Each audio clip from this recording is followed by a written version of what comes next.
single steam-powered loom. Right, a massive technological leap for the time. Exactly. And it cost roughly 1,500 pounds, which was a fortune, but it displaced 50 skilled carpet weavers literally overnight. Yeah, just completely wiped out their livelihoods. And the result wasn't, that those 50 people suddenly got to work fewer hours and just enjoy a life of leisure. Absolutely not. Right. The result was that they starved to death.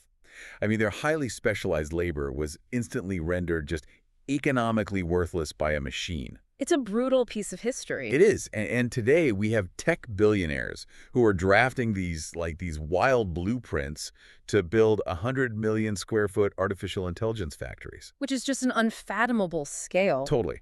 And operating them in the freezing vacuum of space. So we are looking at this direct high-speed collision course between the promise of infinite machine intelligence and, well, the absolute obsolescence of human labor. And this isn't just some, philosophical thought experiment for a distant century.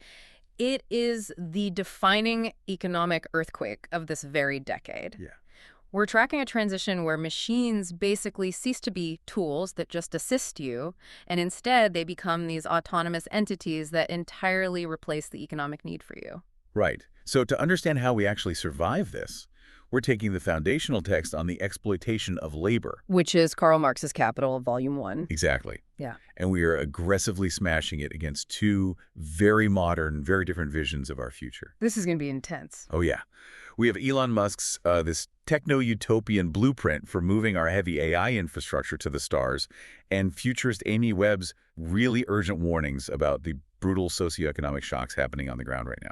And before we strike the match on this, let's be absolutely clear for everyone listening. Yes, we aren't here to pick political sides. We aren't endorsing 19th century Marxism, nor are we acting as, cheerleaders for techno-capitalism. Right. Our mission for this deep dive is to take these violently opposing ideas, strip away all the politics, and just forcefully debate the mechanics of what they actually mean for your livelihood. Because the tension between Marx's critique of capital accumulation and the modern tech industry's drive for infinite scale, well, that is exactly where the reality of your future paycheck is being decided. Okay, let's unpack this. Because I think the biggest misconception about artificial intelligence is that it just exists in the cloud. Yeah, that fluffy, ethereal word. Right. We use it all the time, but the cloud is unbelievably heavy. Amy Webb points out that this technology requires this sprawling, brutally physical infrastructure. Yeah, absolutely. We are talking about data centers that consume gigawatts of power. Like, a single query to a large language model requires orders of magnitude more electricity. And water. Right, and water for cooling than a standard web search. It's staggering. Webb highlights that these centers are creating nonstop, deafening acoustic noise in local communities, too. Yeah, the physical impact is real. And they're demanding the construction of these massive, new, high-voltage transmission lines just to keep the servers from shutting down. See, the physical reality of the algorithm is a massive industrial footprint. And this is exactly where Marx's observations from the 19th century become incredibly predictive. How so? Well, in Capital, Marx documented how the transition to the factory system wasn't just, a change in how things were made. It was a violent terraforming of the physical environment itself. The physical terraforming. Exactly. When steam engines and power looms were grouped together, they required immense amounts of coal and water. Marx wrote about the mephitic atmosphere of the English potteries and brick fields. Mephitic. Like toxic. Yeah, where the air was literally thick with dust, dirt, and poisonous vapors. The factories blackened the sky, and they just devoured local ecosystems to feed the machines. So it wasn't some virtual transition for them either. It was deeply, deeply material. Exactly. And Webb's modern data centers are doing something fundamentally similar today. The capitalist imperative to scale these AI models requires physical space and just monumental amounts of water to cool the servers through evaporation. Which drains the local aquifers. Right. The machine demands resources, and the surrounding society and ecosystem are basically forced to accommodate it, often at their own absolute peril. Hold on, this terrestrial bottleneck, the fact that we are literally boiling our own rivers to cool our servers, is exactly why the tech sector is looking at the sky. I mean, I hear you, but... No, listen. Webb's concerns about water and power grids are totally valid, but they lead perfectly to Elon Musk's central argument. Earth is just a terrible place to build this infrastructure. A terrible place. Yeah. Think about it geographically. Musk points out that if an alien civilization visited us, they would wonder why we even call our planet Earth when 70% of it is ocean. Fair point. We are essentially a water anomaly in the solar system. We are. And of the 30% that is actually land, you have to subtract Antarctica, the extreme north of Canada, Siberia, massive mountain ranges, dense urban centers. Leaving very little room. Exactly. The actual usable land area on this planet where you can build massive, unshaded solar farms to power these AI models is vanishingly small. Okay. Yes, the footprint is tight. Plus, on Earth, you have this incredibly annoying thing called night, where solar production just drops to zero. Right. And you have an atmosphere that scatters the light. Yeah. If we want to scale AI without completely destroying our own biosphere, we have to escape it. Look, I understand the engineering logic of looking upward, I really do. But we cannot ignore the historical pattern of why capital looks for new frontiers in the first place. Which is what?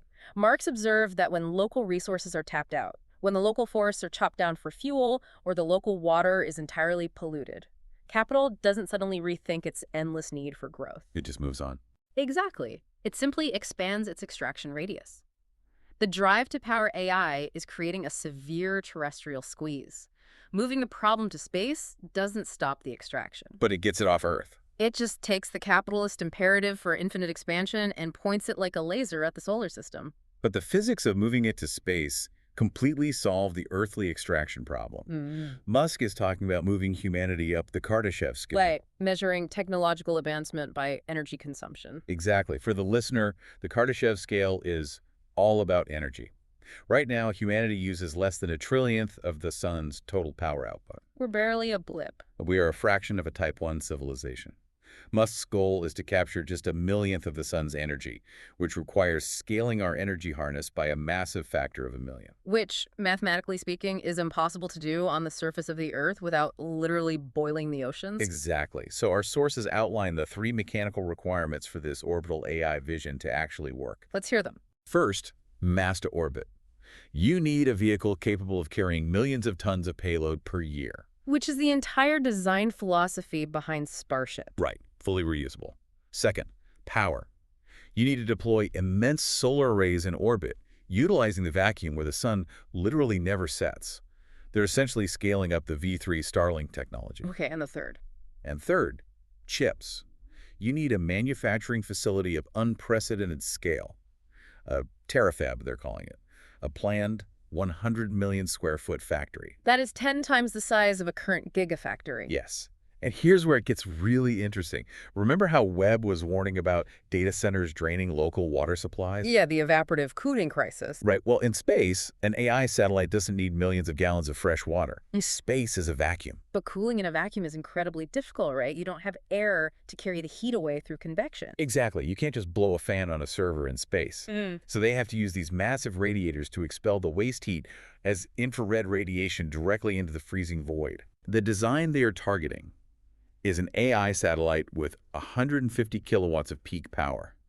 That's roughly the equivalent of a massive, state-of-the-art server rack floating in orbit, just dumping its heat into the cosmos. Okay, mechanically fascinating. But how does that compute actually reach the user on the ground? Terabit laser links. Lasers. Lasers firing data straight through the atmosphere to ground stations, resulting in a latency of just 3 milliseconds. That's incredibly fast. It is literally faster than most terrestrial fiber optic cables, because light travels faster in a vacuum than it does through glass. Ultimately, this plan aims for a terawatt of AI compute in space. A full terawatt. A terawatt. That is double the electricity consumption of the entire United States, completely dedicated to machine intelligence, drawing zero power from our earthly grids and zero water from our aquifers. It is an undeniable, breathtaking feat of engineering, I'll give you that. But I have to aggressively challenge the socioeconomic reality of this vision. Okay, bring it on. Let's apply Marx's framework to this orbital terafab. Marx argued forcefully that capital must constantly revolutionize the instruments of production. Right. It must constantly conquer new domains just to survive. But moving the machine to space does absolutely nothing to change the fundamental relationship between the owner of the machine and the worker. How can you say that? Yeah. It saves the biosphere. It provides infinite, clean intelligence. It provides infinite intelligence that is owned by a private monopoly. Think about the terrestrial workers for a second. Okay. The ones who build the rockets, who assemble the solar panels, who mine the raw lithium and silicon down here in the dirt. They are engaging in massive, grueling labor to build this orbital infrastructure. Sure, they're being paid to build it. But once that terawatt of compute is switched on in space, who owns the surplus value it generates? The corporation. Well, yes. The workers are entirely alienated from the unimaginable wealth being generated literally above their heads. The Marxist critique is that this isn't some utopia. It is the ultimate inescapable export of the capitalist monopoly. Well, let's talk about those earthly workers then. Because while the servers might be floating around in zero gravity, the economic consequences of a terawatt of instantly available AI compute are going to crash back down onto the workforce with the force of a meteor. Absolutely. And this brings us to what Amy Webb calls the coming devaluation of human labor. This is, without a doubt, the most urgent warning in all our sources. Webb describes a fast-approaching economy where we witness a complete historical anomaly. Which is? We see GDP rising, corporate profits soaring, but unemployment skyrockets simultaneously. That sounds like a paradox. It is. The phrase she uses is chilling.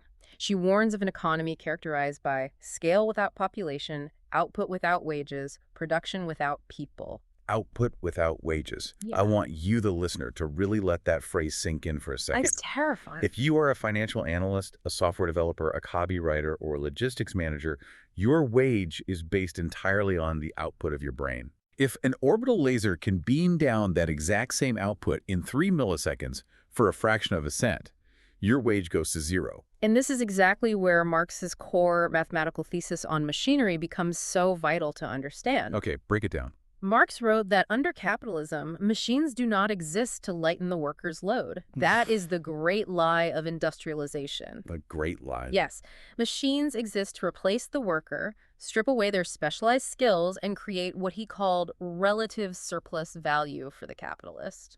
Break down the math on that relative surplus value. How does that actually work in practice? Think of it as the ratio of necessary labor to surplus labor. Okay. Let's say a worker needs to work 4 hours to produce enough value to pay for their own daily survival, their rent, their food. Makes sense. If they work an 8-hour shift, those remaining 4 hours are surplus labor. That value goes entirely to the capitalist as pure profit. Right. The owner takes the rest.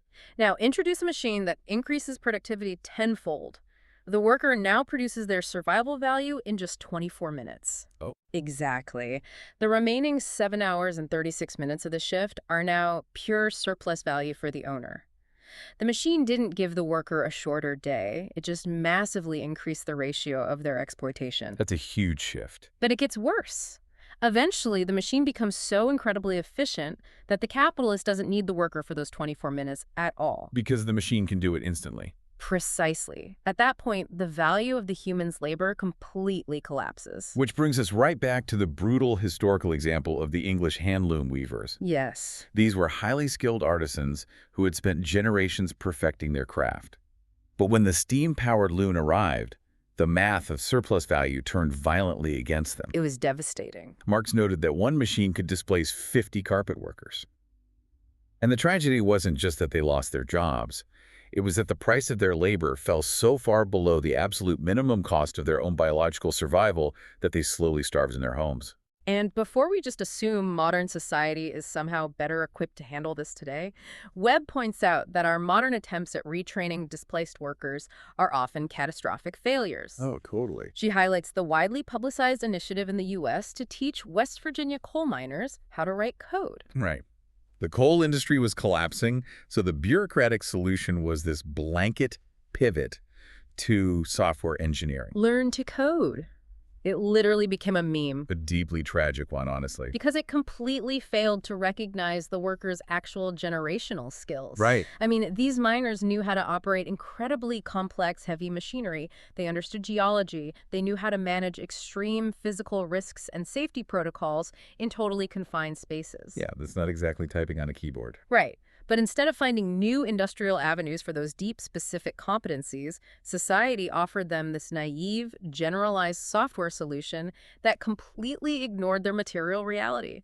It was a massive failure of imagination by the managerial class. Wait. I have to push back here. Go ahead. Aren't we just falling into the classic Luddite fallacy here? I mean, historically, every single time a new machine comes along, people panic and say it will destroy all jobs. Sure, people always panic. But what actually happens? The machine makes things cheaper, people have more disposable income, and entirely new industries are created. In the past, yes. We don't have town criers anymore, but we have podcast producers. We don't have ice cutters, but we have refrigeration technicians. Economists literally call this the compensation theory. Won't the terawatt of AI just create new, unimaginable jobs for us? Marx aggressively dismantles the compensation theory in the text, and his logic is mathematically sound. Really? Yes. The theory assumes that the capital saved by firing the 50 carpet workers is somehow magically freed up to rehire them in some new, pleasant industry. Well, yeah, new investment. But capitalists don't run charities. That freed up capital is reinvested into buying more machines to dominate the market further. But new industries do emerge. We can't deny that. They do, yes, but they require a tiny fraction of the previous workforce, and they demand completely different skills. Okay, so what happens to everyone else? They are thrown into what Marx called the Industrial Reserve Army. The Industrial Reserve Army. Right. They become a surplus population of unemployed or underemployed people desperately competing for whatever scraps of work remain. That's grim. And here is the truly sinister part. Capital uses this reserve army as a weapon against the employed. How so? If you demand better wages, or if you complain that the AI is making you work way too fast, the capitalist just points to the massive pool of desperate, displaced workers outside and says, there are 10 people out there willing to do your job for half the pay. Adapt or leave. Wow. Webb's vision of infinite AI compute has the potential to create the largest industrial reserve army of intellectual labor in human history. Okay, so if the AI takes over the heavy intellectual lifting, what actually happens to the daily life of the person who does manage to keep their job? It changes completely. Right, because the physical nature of work is going to fundamentally shift. Webb warns of a looming milestone she calls the physical AI convergence, which she predicts will hit critical mass around 2027. What exactly does she mean by physical convergence? She means AI is going to break out of the web browser. Okay. It won't just be a chatbot you type into on a screen. It is going to integrate seamlessly into our physical environment through smart glasses, biometric wearables, continuous environmental monitoring. Sounds invasive. Well, Webb uses this brilliant metaphor to explain it. He says, think back to 1997. If you were going on a trip, you had a heavy backpack filled with discrete, separate devices, right? Yeah, bulky laptop, a CD player. A mini disc player for music, a dedicated GPS device for navigation, maybe a separate digital camera. Right, all separate hardware. But by 2007, the iPhone arrived, Yeah. and the entire backpack converged into a single rectangle in your pocket. The physical hardware dissolved into software. Exactly.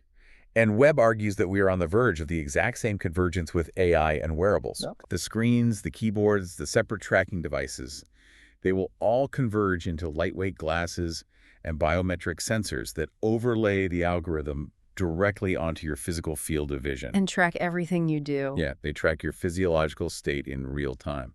Well, if that happens, we have to view it through Marx's concept of the intensification of labor. Intensification of labor, what's that? In the 19th century, labor unions fought incredibly hard to pass the 10 Hours Act in England. Okay. They wanted to legally limit the working day so people literally wouldn't drop dead on the factory floor from exhaustion. Right, so they couldn't be forced to work 16 hours a day. Exactly. But the capitalists found a loophole. If they were legally restricted from making the workers work longer hours, they simply forced them to work harder and faster in the limited time they had. How do they do that?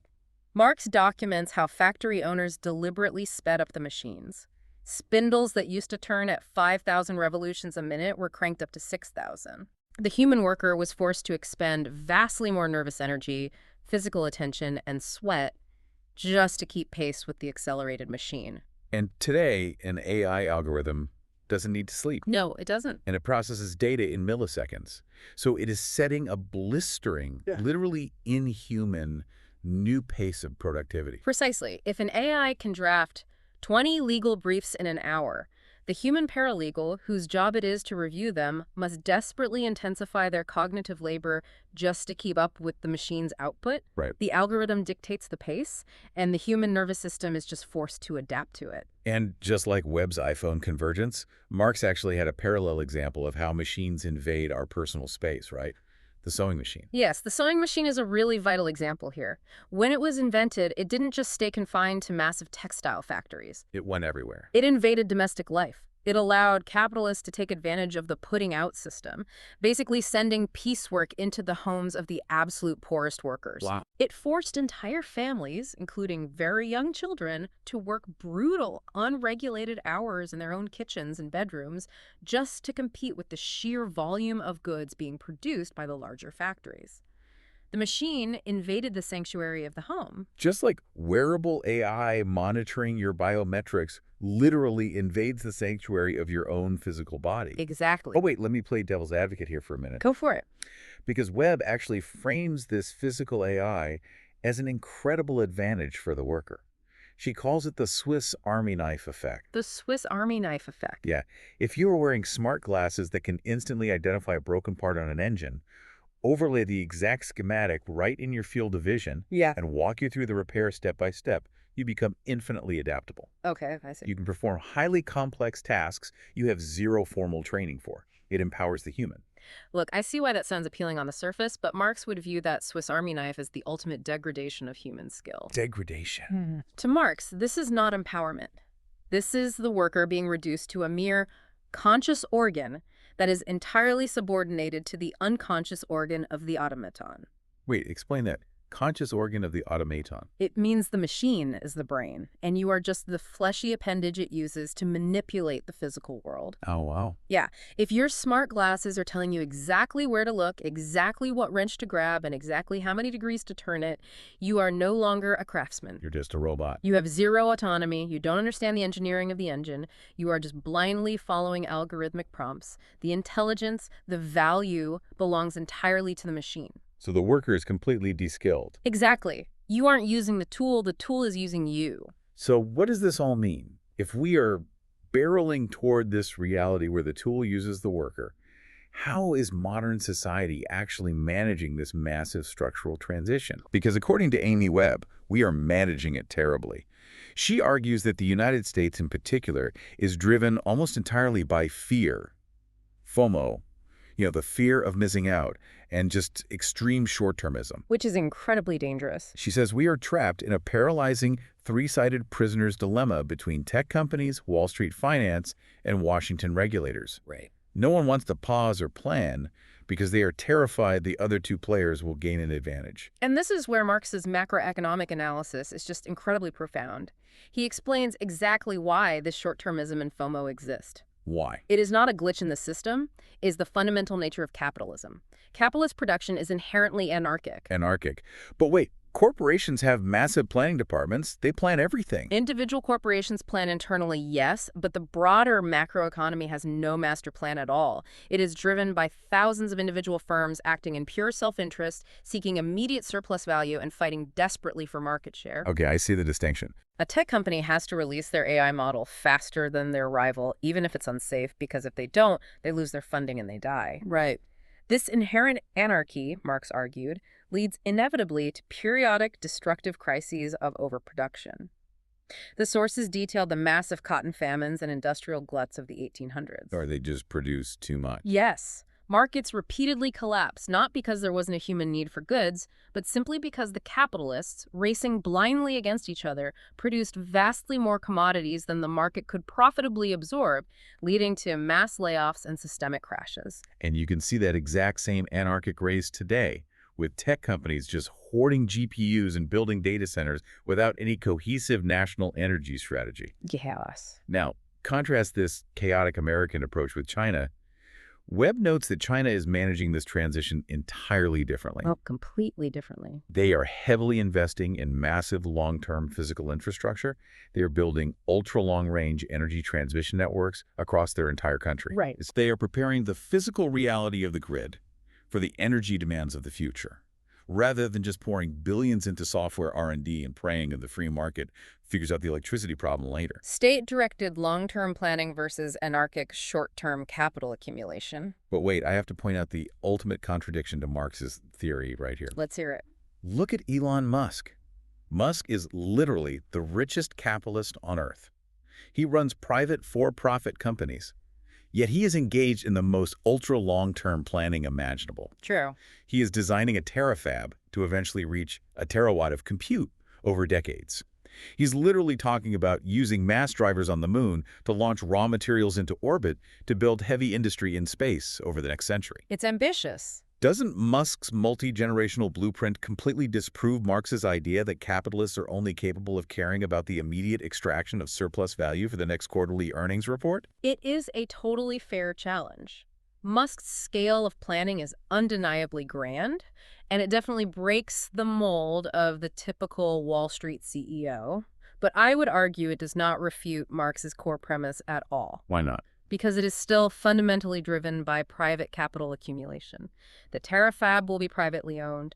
The terawatt of orbital compute, the mass drivers on the moon, these will be the private property of a corporation. Okay, yes, it's privately owned. Without democratic societal planning, the unimaginable wealth and intelligence generated by that space infrastructure will accrue almost entirely to the owners of the capital. Right. Meanwhile, the millions of earthly workers who are made redundant by that orbital intelligence are left on the surface to suffer the crises of the transition. The anarchy of the market remains. It has just been scaled up to an interplanetary level. All right. We are reaching the climax of this deep dive, and we need to crystallize exactly what is at stake for you, the listener. We have a worst-case scenario, and we have a best-case scenario. The stakes couldn't be higher. The worst case is basically Webb and Marx's shared nightmare realized.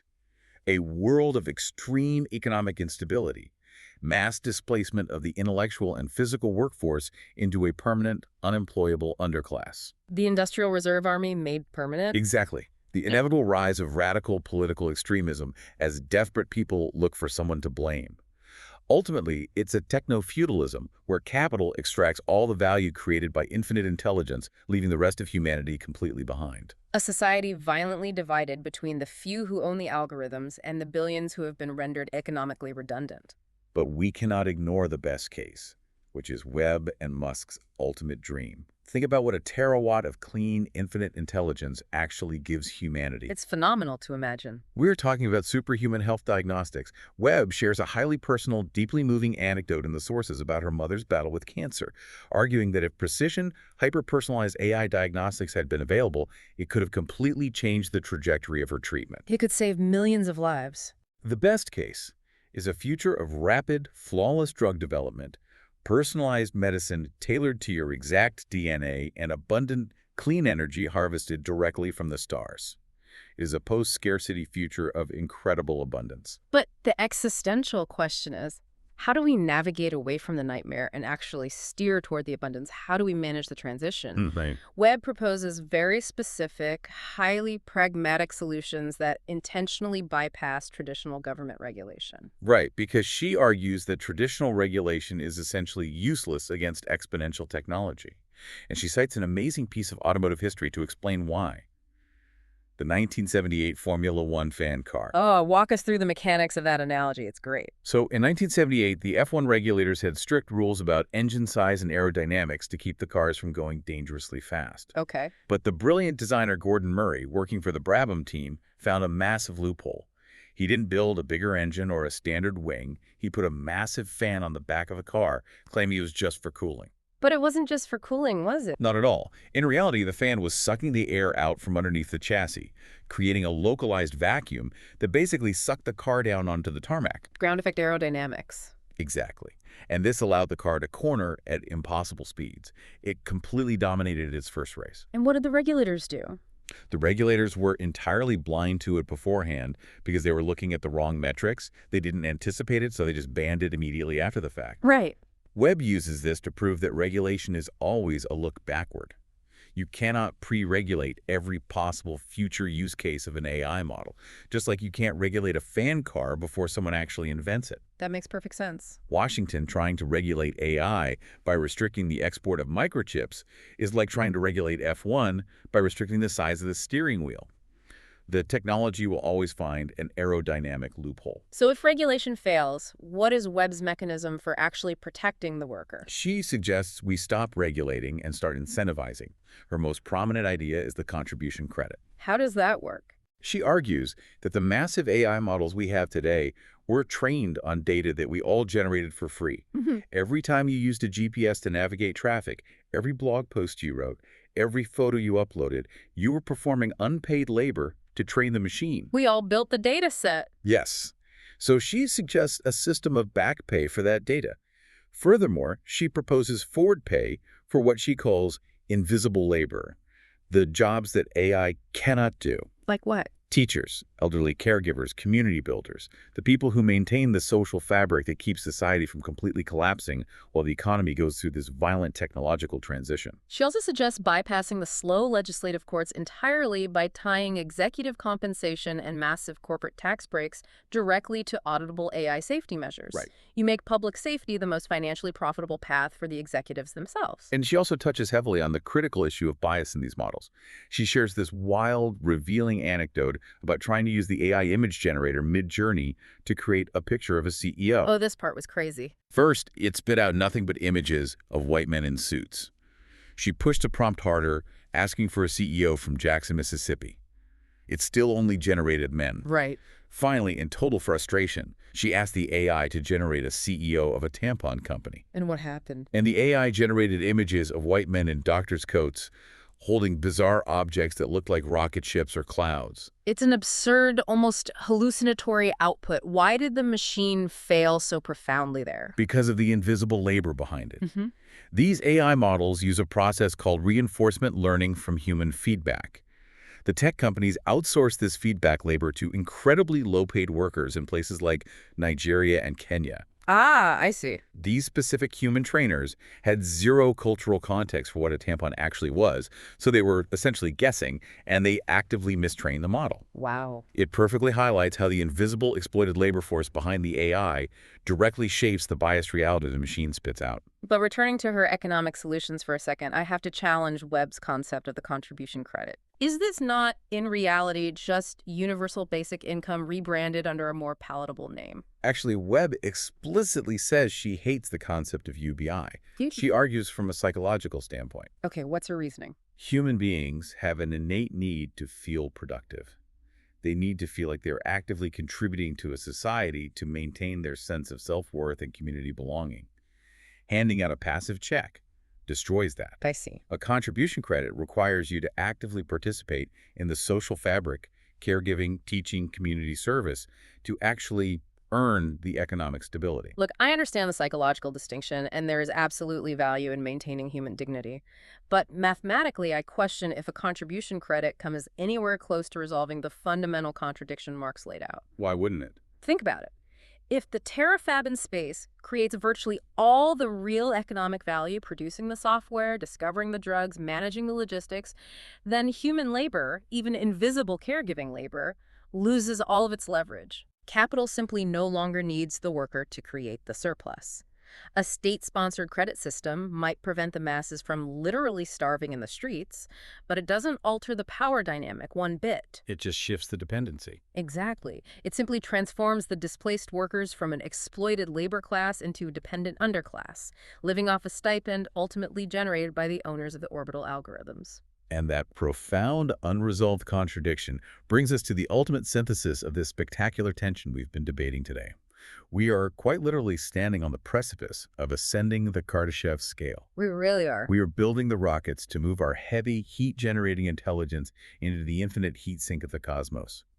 But as we launch these starships and train these neural networks, we are dragging the unresolved, bloody, 150-year-old contradictions of capital, labor, and exploitation straight up the gravity well with us. We are launching 19th century economic power dynamics into a 21st century technological reality. It is an incredibly volatile mix.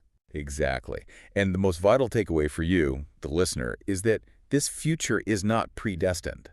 It is not an inevitable runaway train. No, it's not. The architecture of tomorrow is being built right now by the demands we make today regarding who owns our data, how we value our jobs, and who actually controls the physical infrastructure of our world. The technological advancements are incredible. They really are. But the choices we make about who owns the automation and how the surplus of that infinite intelligence is distributed will determine whether this transition leads to mass displacement or unprecedented human flourishing. So we want to leave you with this final provocative thought to mull over. Lay it on them. If artificial intelligence and advanced robotics eventually conquer all physical and intellectual labor, both down here on Earth and up in orbital data centers. And if capital is no longer constrained by the need for a human workforce in any capacity, Right. does the concept of the economy as we know it simply cease to exist? If we no longer have to sell our labor to survive, do we finally become truly, remarkably free to pursue our own humanity, or do we become entirely, irrevocably obsolete? Next time you look up at the night sky or look down at the glowing device in your hands, remember, the machine is running, it is accelerating, but we still have to decide who it's running for.